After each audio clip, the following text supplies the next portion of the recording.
બરડો, ગીર તથા હાલાર પંથકમાં વસતી મેર કોમની સ્ત્રીઓ ફળિયા અને ઓસરીઓમાં જુદી જુદી ભૌમિતિક ભાતો અને રંગબેરંગી ફૂલ વડે જે ડિઝાઇન કરે છે એ ચિત્રકલાને શું કહેવાય છે? ઝૂલું ચિત્ર, પોથી ચિત્ર, ભરત ચિત્રો કે એક પણ નહીં? પૂછાઈ ગયેલો પ્રશ્ન.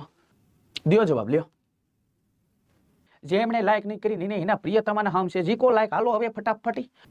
ચાલો, અહીંયા ઝૂલું ચિત્રકલા વાળા બધા હાચા. ઝૂલું ચિત્રકલા વાળા બધા હાચા છે, એમાં કોઈ શંકાને સ્થાન નહીં. તમને એવું પૂછે હવે આમાં કેવા ચિત્રો દોરાય તો તમે શું જવાબ લખશો? ચાલો, અહીંયા તમને એમ કે આ જે પોથી ચિત્રો છે, આ પોથી ચિત્રો એટલે કેવા ચિત્રો?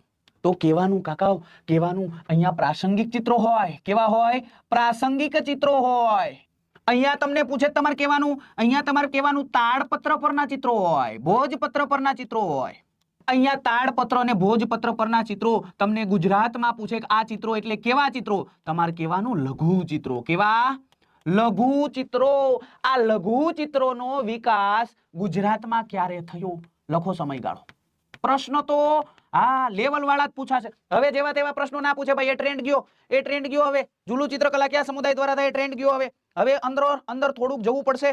હા, તમારે લખવાનું સોલંકી વંશના સમયગાળામાં. કયા? સોલંકી વંશના સમયગાળામાં. યાદ રાખજો, ઈસવીસન 942 થી લઈ અને 1244 નો સમયગાળો, જેને આપણે સોલંકી કાલીન સમયગાળો કહીએ. બોલો સાચું ખોટું?